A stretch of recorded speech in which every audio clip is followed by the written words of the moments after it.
A la caída del Imperio Romano, Europa occidental entró en la Edad Media. Esta Europa, fragmentada en feudos, se hundió en la ignorancia y en el desconocimiento de los grandes avances de los pueblos de la antigüedad.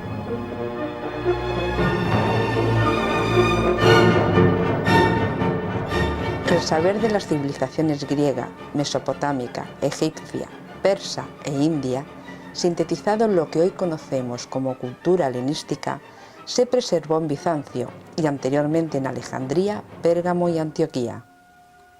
Estos centros de conocimiento, antes de su ocaso definitivo, lograron transmitir su legado a otros puntos, a otras culturas, y con el paso de los siglos, de accidente en accidente, fueron llegando a Europa, revolucionando la medicina, las matemáticas, las artes y el pensamiento en general.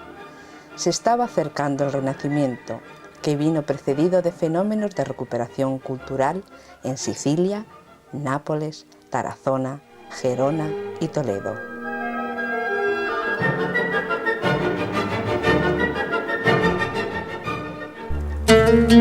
Los árabes, en su expansión a partir del siglo VII, entraron en contacto con diferentes culturas, como la india, la persa y especialmente con el Imperio bizantino, donde conectaron con la cultura clásica griega allí preservada.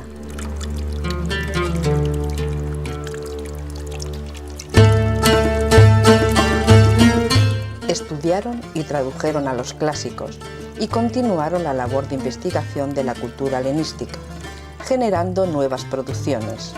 Esta recopilación cultural del Islam llegó a la península ibérica a finales del siglo VIII, de manos de la dinastía omeya.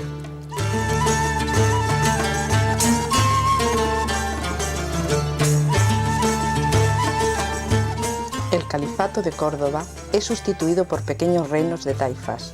En el año 1050, Toledo es uno de los más importantes, y en él gobierna el califa Al-Ma'mún. Hay un personaje como es Yahya Al-Ma'mún de Toledo, que fue rey taifa de esta zona, y él, cuando toma el nombre de Al-Ma'mún, toma el nombre del rey culto por excelencia del mundo islámico, que es Al-Ma'mún de Bagdad. Y él lo que intenta es hacer un programa cultural propio para, bueno, demostrar el prestigio y el papel de su reino, que era un poco el hegemónico en todo lo que era el Al-Ándalus hispano, ¿no? Todo lo que quedaba del Al-Ándalus en España. Él se rodea de científicos, se rodea de sabios, se rodea de poetas, se rodea de juristas y hace un programa cultural propio impresionante. Se ocupa de traer lo que puede de la biblioteca de Córdoba, de los califas cordobeses. Entonces, hace que gente como Azarquiel trabaje en Toledo, haga mediciones, haga cosas, y eso es lo que se van a encontrar los cristianos cuando llegan. Es decir, se van a encontrar no un lugar más con bibliotecas al uso, sino se van a encontrar la biblioteca especializada más avanzada de su tiempo.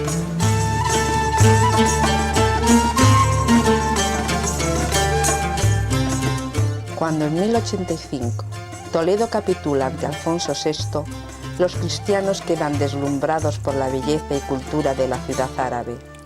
Allí encuentran obras con temas inéditos para su mundo. Así, por ejemplo, quedan sorprendidos por la existencia de libros de medicina. La medicina seguía siendo una ciencia casi religiosa. Cuando de pronto te encuentras los primeros estudios científicos como tal, como son los de Avicena y todo eso, cuando te diagnostican enfermedades y te dan soluciones, cosas de ese tipo, pues evidentemente sorprende. Con el reinado de Alfonso VI, Toledo se convierte en la capital europea de la cultura y comienza una peregrinación de eruditos de todo el continente atraídos por los libros allí atesorados. Ellos pretenden llevar a su corte, monasterio o universidad de origen copias y traducciones de las obras de la Biblioteca de Toledo.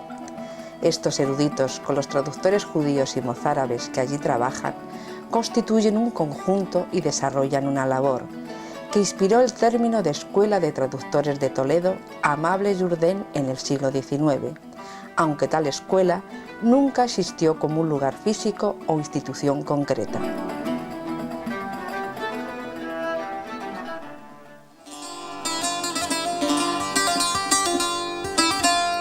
Los verdaderos iniciadores de esta labor traductora fueron Pedro Alfonso, también llamado Mosé Sefardí, y Abraham ibn Ezra. Este trabajo tuvo gran auge en la primera mitad del siglo XII, con la llegada del que sería arzobispo de Toledo, Raimundo de Sauvetat.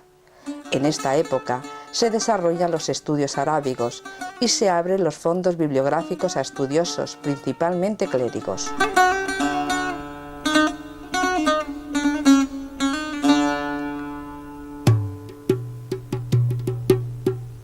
En la ciudad conviven desde la época visigoda árabes, cristianos y una culta comunidad judía, ampliada en los últimos años con eruditos procedentes de Córdoba y Sevilla que, huyendo del rigor religioso de los almohades, se refugian en Toledo, brindando su conocimiento de las lenguas árabe y romance a los monjes y sabios extranjeros.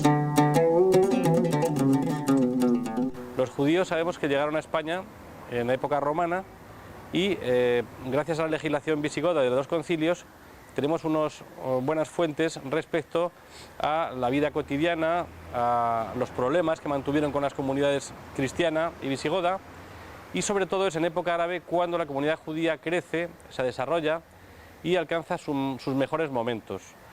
En la comunidad judía de Toledo va a haber dos momentos básicos, uno con el islamismo y otro con el cristianismo, en torno al siglo XI por un lado y en torno a la época de Alfonso X el Sabio por otro, en lo que se ha dado en llamar fenómeno o conocido como Escuela de Traductores de Toledo, en el que los judíos que vivían en Toledo llegaron a realizar una cultura que no solo influye a su comunidad, sino que realmente ha tenido mucho que ver en la historia de España y en la historia de Europa. Para traducir una obra en esta época, un judío o un mozárabe lee el texto en árabe y lo traduce al romance. Entonces, un latinista lo traslada al latín. De esta manera se fueron trasvasando de una lengua a otra, de una a otra cultura, obras capitales. Por ejemplo, en filosofía, los textos de comentaristas de Aristóteles, como Avicena y Averroes. En medicina, las obras de Hipócrates y Galeno. En matemáticas, de Euclides y Alguarizmi.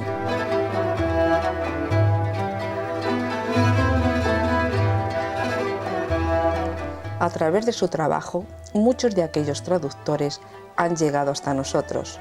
Domingo Gundisalvo y Juan Hispano tradujeron libros de astrología, astronomía, medicina y además generaron producciones originales. Hermann Alemán hizo traducciones sobre la ética de Aristóteles, Averroes o el Salterio. Y sobre todo Gerardo de Cremona, que después de aprender el árabe tradujo 71 obras, como tratados de matemática y astronomía griega, matemática y astronomía árabe, medicina griega y árabe, astrología y filosofía.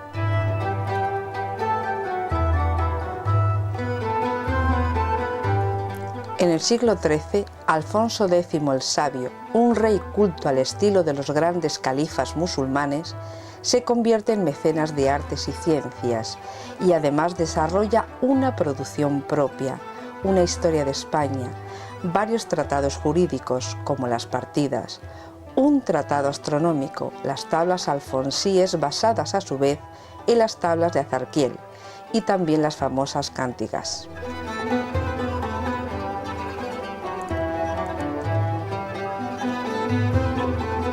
Su reinado fue un periodo de intensa actividad científica y literaria. Estableció escuelas de investigadores y traductores en Murcia, Sevilla y Toledo, que produjeron obras como Calila e Dimna, el libro de la escala de Mahoma, inspirador según algunos de la Divina Comedia, Picatris y muchas otras. Una obra que se considera una de las primeras obras de la prosa castellana, Calila e Dimna, en origen es una traducción y enseguida pasa a ser considerada un monumento de la prosa castellana. Yo me planteo hoy en día qué país se atrevería a considerar, bueno, si tenemos la literatura universal y en esa categoría pues situamos a las mejores obras de no importa qué lengua, pero qué país se atrevería a considerar como patrimonio suyo una obra que no estuviese originalmente escrita en la lengua nacional de su país. Ese Kalila Edimna, además de ser traducido del árabe y aceptarse como una obra española o de la prosa castellana, antes, en el siglo VIII, a su vez había sido traducida al árabe desde recopilaciones de cuentos del sánscrito y del persa antiguo, del Pelvi, y fue un gran escritor del siglo VIII y traductor también, que consideró que esas historias, esas fábulas de animales merecían ser traducidas y conocidas por los lectores de la época, y enseguida también en la literatura árabe fue considerada un clásico. Una traducción enseguida fue aceptada como un clásico de la literatura árabe o de la literatura castellana. Hoy en día yo creo que nuestras fronteras nacionalistas nos impiden estar abiertos a esos aportes que mediante traducciones magistrales pues pueden estar al alcance de los lectores que no leen la lengua original. En la época de Alfonso X cambió el procedimiento utilizado en las traducciones. Ya no finalizaban como antaño en lengua latina, sino que de ordinario acababan en lengua romance. Esto constituyó un gran impulso para el desarrollo de la lengua castellana. El saber antiguo, el saber oriental, se transmite a Europa, primero a España, a través de esas traducciones que estaban del griego y del latín en árabe, y que los judíos, sobre todo, junto con otros árabes, al tener el árabe como una lengua franca, como hoy sería el inglés para los comercios, para la cultura, trasladan perfectamente del árabe, y no al latín, que es una lengua de algún modo para ellos enemiga, sino al castellano, al vernáculo. Este es un gran acierto del rey, que pone el castellano primero, y luego vendrá el catalán después, como lengua de cultura. Y eso sucedió aquí en Toledo, en los siglos XIII-XIV sobre todo, y eso ha permitido que grandes avances como los que hoy tenemos, la misma imagen, el ordenador, la astronomía, las matemáticas, hayan podido pasar con más rapidez de la que lo hubieran hecho desde Oriente a Europa. Tras la muerte del rey sabio fue decayendo la intensidad del trabajo de traducción. Las obras más importantes ya habían sido traducidas, copiadas y distribuidas, y existían otros lugares donde se realizaba una labor semejante. En Nápoles y Palermo, el emperador Federico II, tío de Alfonso X, organizó centros de traducción de manuscritos griegos, árabes y hebraicos al latín.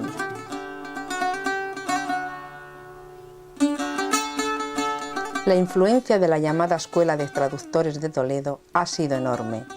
Merced a ese trabajo, universidades como la Sorbona de París, Bolonia y Montpellier, por primera vez, pueden incorporar los originales de los clásicos.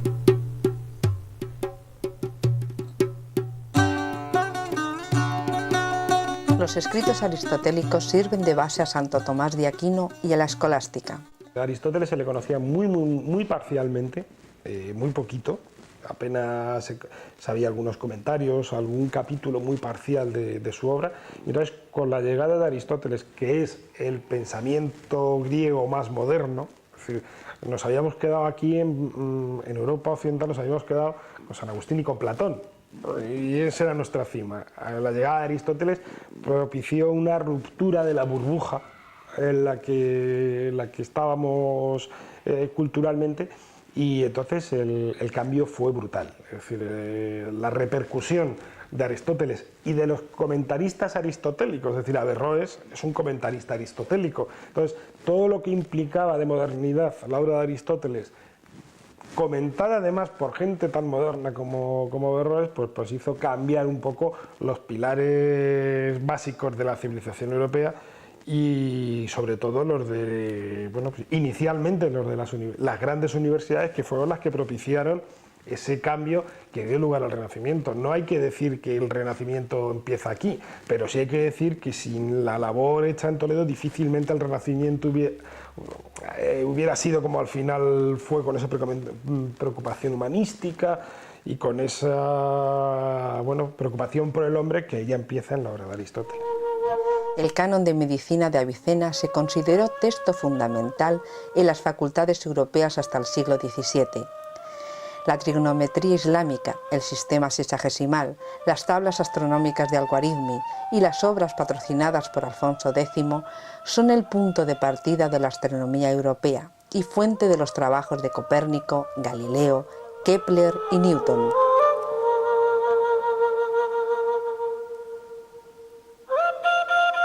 Los árabes trajeron a Europa, además de importantes obras, el método experimental y el sistema de números arábigos, diferente al de la numeración romana. El conjunto de estos aportes fue un paso de gigante hacia el Renacimiento y la ciencia moderna. ¿Podríamos imaginar nuestros cálculos matemáticos sin el cero? El fenómeno conocido como Escuela de Traductores de Toledo, porque no es una escuela, es una forma de denominarla, es algo intrínseco a la ciudad de Toledo y al rey bien llamado sabio, por esto Alfonso X. El fenómeno lo estudia muy bien Francisco Márquez Villanueva en un libro que se llama El concepto cultural alfonsí y nos retrotrae a un tiempo en que, para que ustedes entiendan bien este fenómeno complejo de lo que es una escuela, se decía en época medieval que en París se estudiaba a Dios, en Bolonia se estudiaba a la ley, el derecho, y en Toledo se estudiaba el diablo. El diablo no era otra cosa que las ciencias naturales.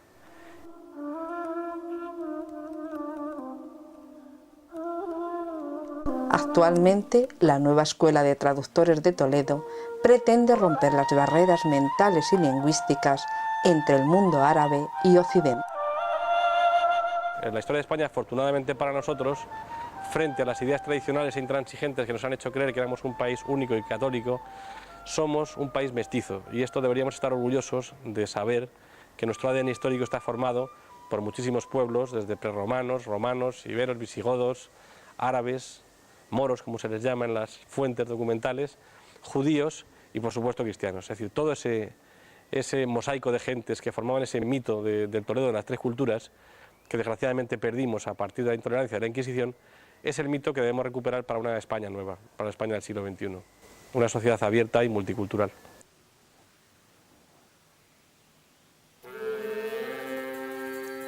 El fenómeno de expansión cultural de interés por el desarrollo humano tiene antecedentes, tirando hacia atrás del hilo de la historia, desde Toledo, pasando por Córdoba y Bagdad, llegamos al Imperio Bizantino y de allí al núcleo cultural por excelencia de la antigüedad, a Alejandría.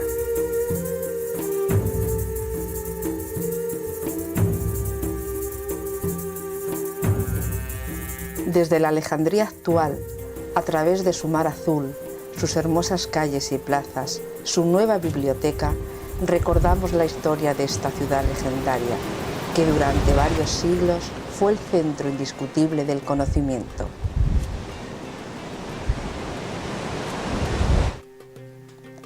Alejandría lleva el nombre de Alejandro el Grande, primer gran emperador de Occidente. Alejandro era hijo de Filipo de Macedonia y heredó de su padre el proyecto de unir a los pueblos griegos y conquistar Persia. Llevándolo mucho más allá, extendió sus conquistas hasta la India en Oriente y hasta Egipto en el sur. Fue alumno de Aristóteles y, además de genio militar y estadista, era un hombre instruido. Llevó la cultura y organización griegas a todas las naciones conquistadas, siendo inclusivo con los modos y creencias de sus pueblos, impulsando la integración y la mezcla.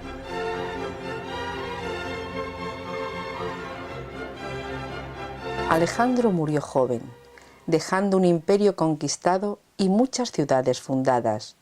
De todas ellas, esta Alejandría, situada en la parte occidental de la desembocadura del Nilo, fue la más importante.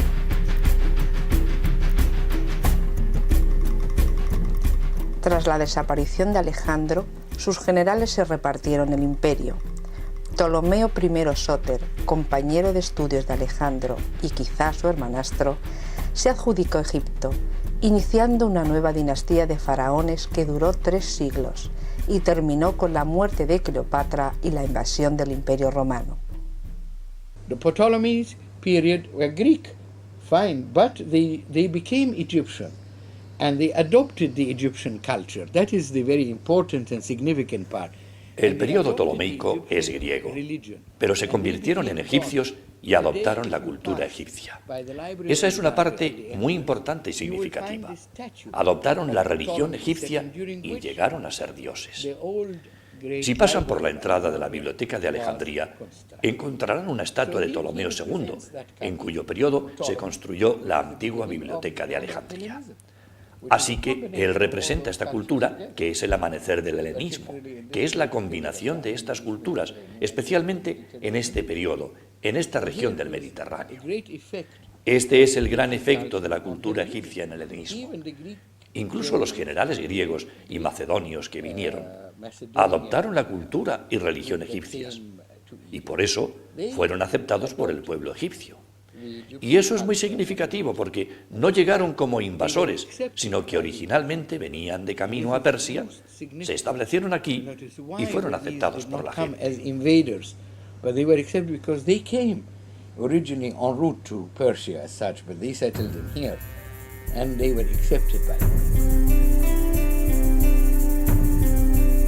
Siguiendo el estilo inclusivo de Alejandro, Ptolomeo trató de sintetizar la cultura y la religión griegas con las egipcias. De esta síntesis surgió, por ejemplo, el culto a un nuevo dios, Serapis, en el que coincidían Osiris y Zeus.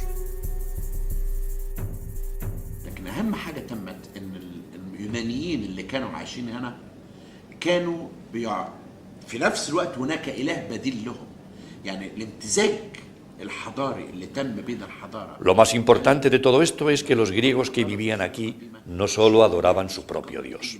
Es decir, ese convenio entre la civilización griega y la antigua de Egipto es algo sin antecedentes en ningún otro lugar, porque los que vivían aquí, por ejemplo, en los oasis, los egipcios adoraban a Amón, mientras que los griegos adoraban al héroe mítico Zeus junto con Amón. Ese enlace existía en el mismo tiempo. El sentir general era egipcio en esta época faraónica. Lo muestran los dibujos en los templos, que son egipcios, y grabados de la época faraónica se repitieron en la época grecorromana dentro de los templos. كانت مناظر مصرية مطبوعة من العصر الفرعوني وتكررت في العصر اليوناني الروماني ودي واضحة كلها على المعابد إنه هو يقدر يشوفها واضحة في المعابد اللي أنا ذكرتها. Ptolomeo elige Alejandría como capital de su reino y decidió convertir la ciudad en la más importante del mundo en belleza, economía y cultura. Su base era un plano cuadriculado, con dos grandes calles perpendiculares adornadas por estatuas y obeliscos. Construida en mampostería, piedra y mármol, había conducciones subterráneas que llevaban el agua del Nilo hasta las casas. Construyó la tumba de Alejandro, o Soma, la basilea o barrio del palacio, incluyendo en él un gran museo a la usanza griega con su biblioteca. Con un malecón une el continente con la isla de Faros, a 1 kilómetro de distancia, creándose el que aún hoy es el mejor puerto de Egipto y que transformó a Alejandría en la capital comercial del Mediterráneo. En la isla de Faros levantó un enorme faro de más de 100 metros de altura, considerado en la antigüedad como una de las 7 maravillas del mundo. El museo, a imitación de los templos mesopotámicos y egipcios, y también del Liceo y de la Academia de Atenas, alberga a los mejores científicos, poetas y estudiosos del mundo conocido, que invitados por el Estado podían llevar una vida sin preocupaciones materiales, dedicados al diálogo, la lectura, la investigación.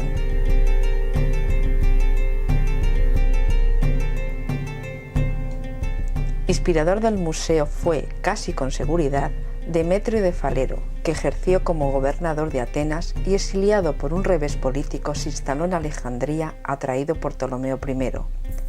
Demetrio de Falero tenía grandes conocimientos bibliográficos y experiencia obtenida en el Liceo de Atenas.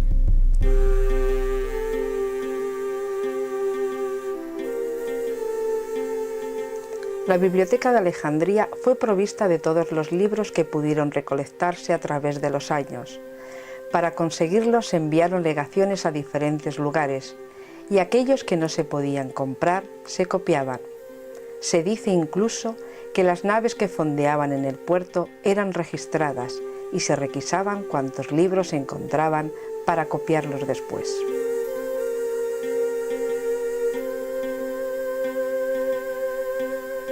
La mayor parte de las obras recopiladas pertenecían a la cultura clásica griega, pero también se incorporaron libros de los templos egipcios, de historia de otros pueblos, la doctrina irania de Zoroastro y textos budistas llegados desde la India. Para traducir la Biblia se hizo venir a la ciudad 72 sabios hebreos.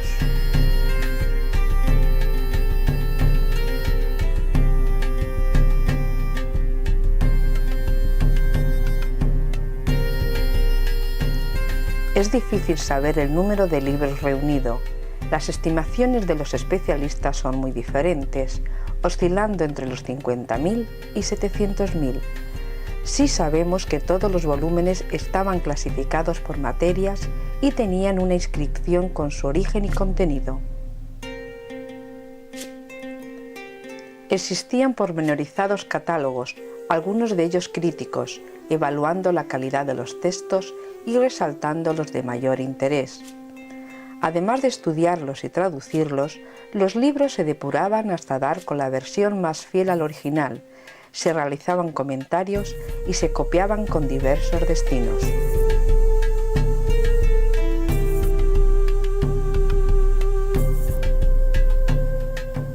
A esta extraordinaria recopilación hay que sumar la no menos ingente producción de los sabios, que siglo tras siglo trabajaron en Alejandría produciendo obras de gran influencia futura.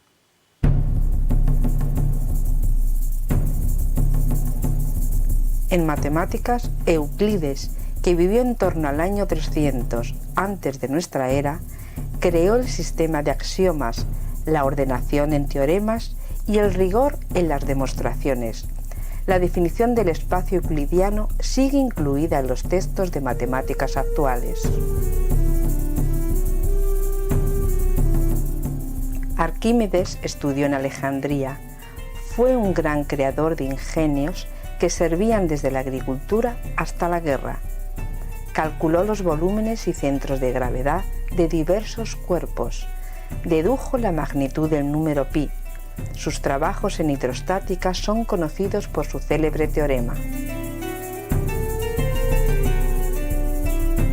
Herón fue creador de engranajes, autómatas y aparatos basados en la fuerza del vapor. Eratóstenes, además de director de la gran biblioteca, fue un gran astrónomo, geógrafo, matemático y filósofo. Dibujó el mapa del mundo con las distancias entre las ciudades más importantes, siendo el primero en medir el perímetro de la Tierra.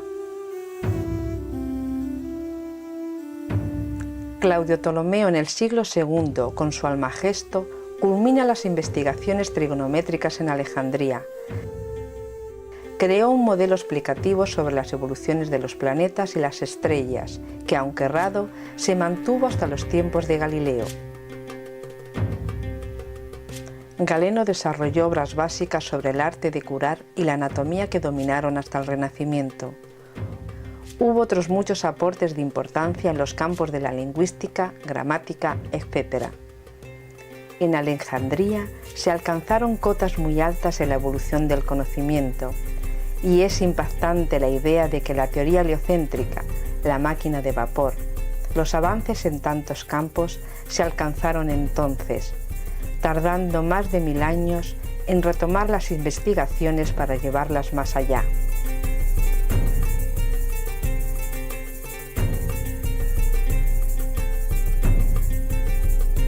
Con el ocaso de la dinastía ptolomeica comenzó el declive de Alejandría.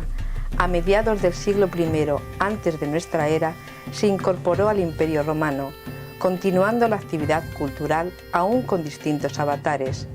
Sabios, museo y biblioteca se vieron inmersos en algunas turbulencias que no dejaron de afectarles.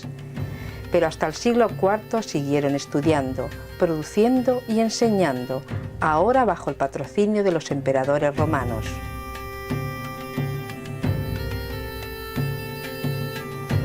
Por último, la ciudad, y principalmente el museo y la biblioteca, sintieron el golpe de la intolerancia religiosa, y al día de hoy no ha sido posible precisar las circunstancias concretas de su desaparición.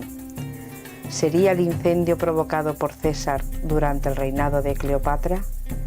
¿Serían las diferentes revueltas en las que se vio envuelta posteriormente la ciudad?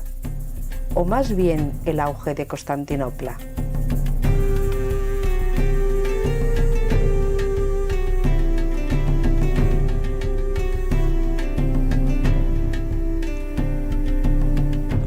Tal vez nunca sabremos lo que se destruyó o pudo salvarse, pero lo cierto es que muchos sabios alejandrinos continuaron su labor en otros lugares.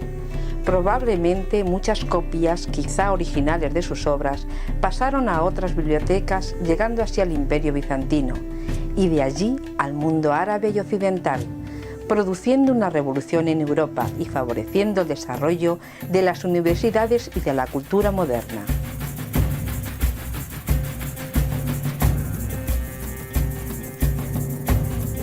Con el descubrimiento en Toledo de los textos alejandrinos se inicia el Renacimiento europeo.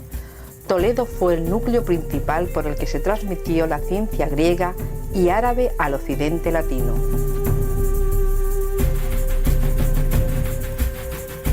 Entre Alejandría y Bagdad se constituyó el centro de gravedad de un núcleo cultural que llegó por el este a Samarcanda y que culminó por occidente en Toledo.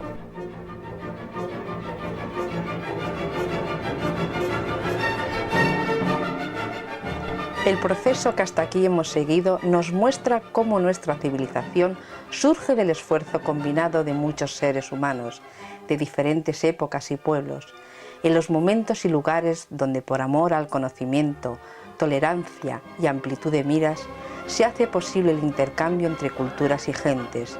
El saber tiene un enorme impulso que se expande en la distancia y en el tiempo, surgiendo con ello la posibilidad de evolución del ser humano.